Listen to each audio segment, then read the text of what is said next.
Alors, monsieur le sous-préfet, je disais tantôt que cette cérémonie religieuse officielle a tout son sens, parce qu'aujourd'hui nous avons eu l'honneur de partager, d'avoir l'autorité territoriale que vous êtes, représentant de l'État, au cours de cette cérémonie officielle. Donc c'est l'occasion pour nous de poser certains problèmes, parce que le Gamou, ce n'est pas seulement l'aspect religieux, c'est le développement. Donc, monsieur le sous-préfet, ce que je voulais dire est que vous soyez notre interlocuteur au niveau du pouvoir central. Cette année est une année assez particulière. Vous avez vu, nous avons tous constaté le degré de température élevée qui a frappé notre pays. En dehors de la zone côtière, il fait une chaleur excessive au Sénégal. Et cette température excessive a eu des conséquences sur notre production principale qui est l'anacarde. Les fleurs ont séché avant même que la production ne soit là. Conséquence, vous allez sillonner toute cette partie du Ballon d'Akunda, on ne sent même pas la campagne de l'anacarde. Cela veut dire que nous allons vers des lendemains assez difficiles, surtout en période d'hivernage. Donc nous demandons à ce que l'État puisse penser à accompagner ces populations qui vont être impactées, vulnérables. Parce que pendant l'hivernage, cette production que nous avons aujourd'hui, c'est ça notre production arachidière, c'est notre production de mil, c'est notre production risicole.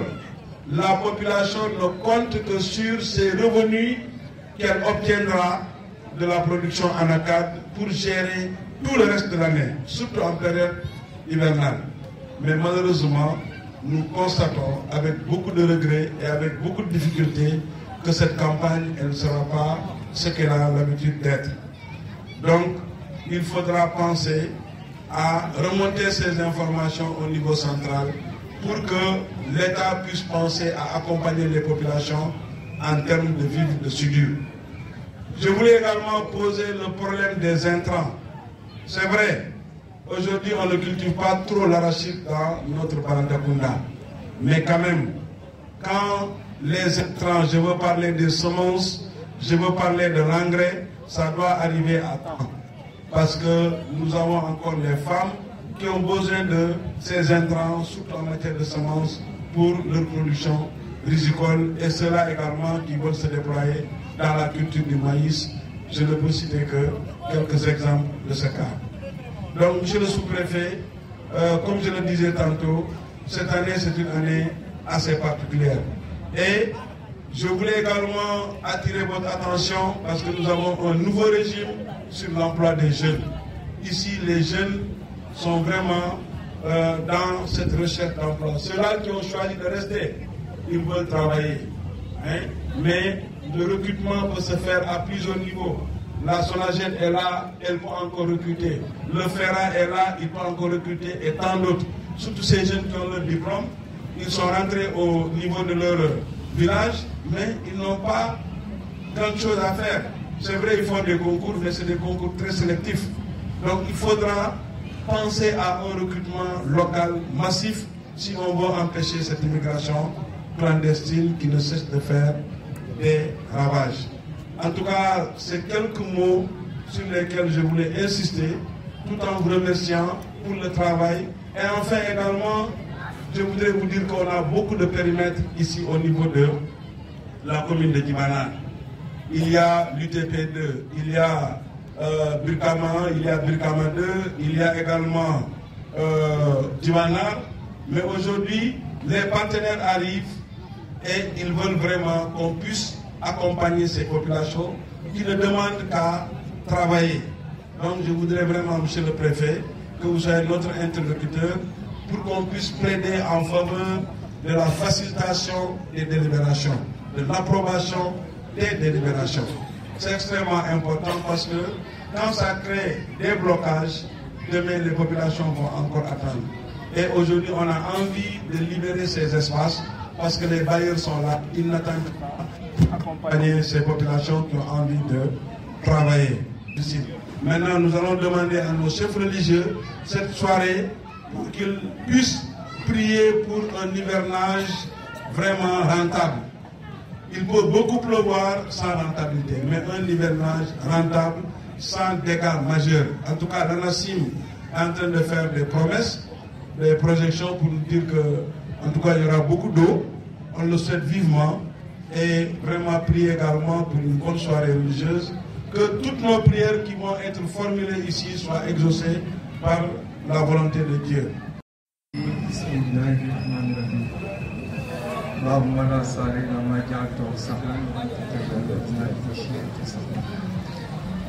Assalamu alaikum wa rahmatullah. maa ngi nuyu mbokku Djibana yëpp di tàmbale si ma nuyu ci monsieur le maire de la commune de Djibana teg ci le chef de la brigade des eaux et forêts monsieur Ndaw teg ci imam ratib ak képp ñi nga xam ne kilifa diine la teg ci kilifa aada yi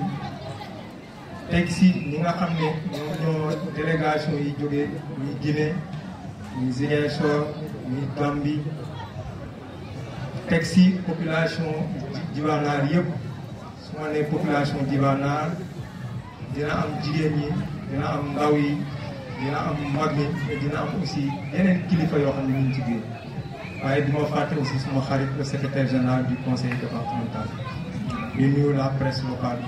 l'ensemble des invités ku nekk ci grade bi nga toogee fii ak nombre tànk bi nga toogee fii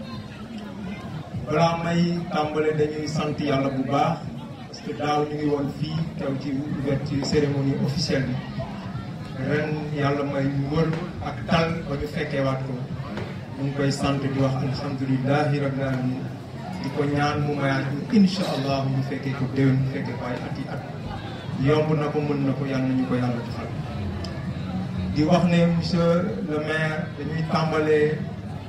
ñaan yàlla nguur bi nga bees bi nga xam ne moom la fa indi muy son excellence le président Bassirou Diomaye Faye ak ki nga xam ne muy jëwriñu ministre yi muy le premier ministre Ousmane Sonko ak l'ensemble du gouvernement ñu ñaanal leen yàlla may leen kattan may leen doole may leen wër ba yénn bi ñu am ci Sénégal ñu motal ko yomb na yàlla am ko yàlla def di wax ne dañ fee teew ci turu gouverneur de la région de Sédhiou turu préfet du département de Goudomp ak suñu tur bopp sous-préfet de Djibana pour assister ci cérémonie officielle Gamou de Djibana. Cérémonie officielle nag le maire wax na ko dégg nañ doléance yi foofu lu fii laay njëkkee tey rek monsieur le maire pour vous rassurer jot nañ ay correspondance yoo xam ne ministre de l' agriculture moo ko yónnee dinañ leen ko partager sax parce que c' est pour vous pour demander que ñu mettre fin donc à l' ensemble des processus de distribution d'intrants et de matériel pour ñu def le point sur la distribution mën a seet comment on va faire pour réorienter pour vous dire donc que déjà autorités yu bees yi xam nañ ne am na ay jafe-jafe ci wàllu distribution intrants yi aussi jël nañ ay dogal yoo xam ne dañuy mettre fin à ce qu'on appelle les intermédiaires fexe def ay coopératives yoo xam ne dinañu fexe jiw bi bu ñëwee fii ci Djibana da koy jot day nekk ñi nga xam ne c'est les vrais producteurs je pense que loolu ay mesures sanitaires la loolu yoo xam ne vraiment war nañ ko si gërëm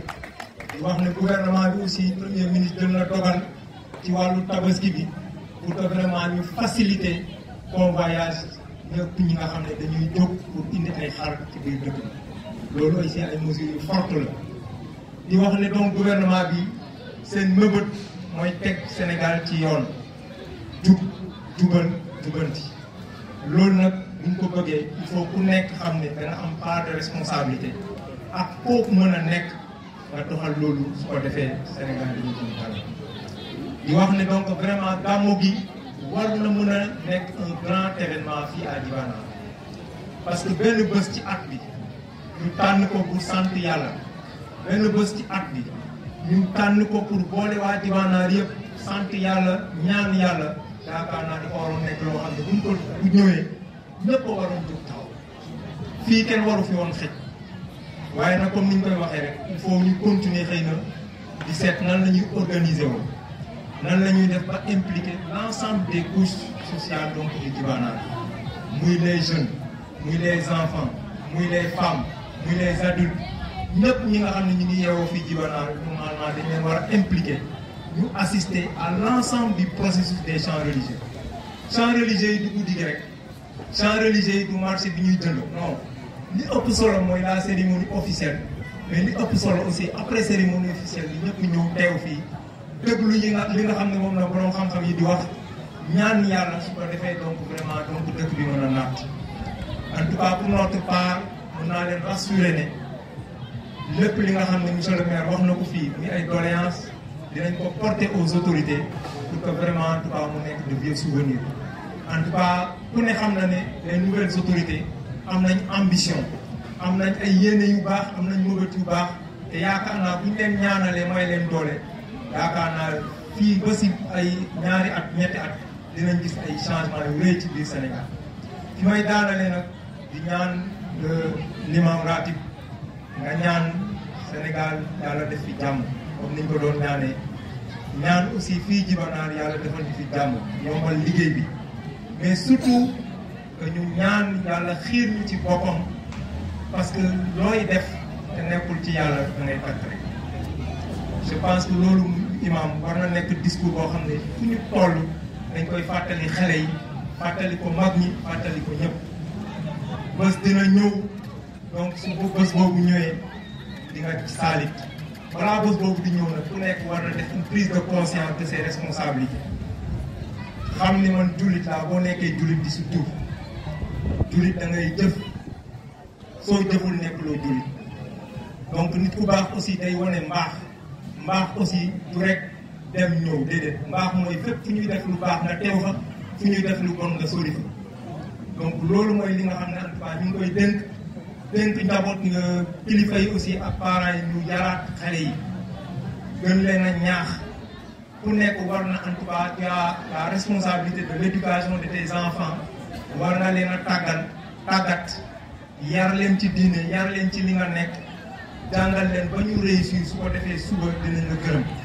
mais ku sàgganee sa njaboot su subaa dinañ la mere te di nga ko leew ak yàlla parce que ku nekk yàlla dafa ne dama sàmm nga li ma la sàmmloo dinaa lay laaj nan nga ko doon sàmmee donc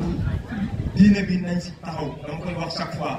parce que booy ñëw fii bàyyi sa njaboot kër nga ñëw fii baax na de waaye li gën nag mooy booy ñëw nga ànd ak ñoom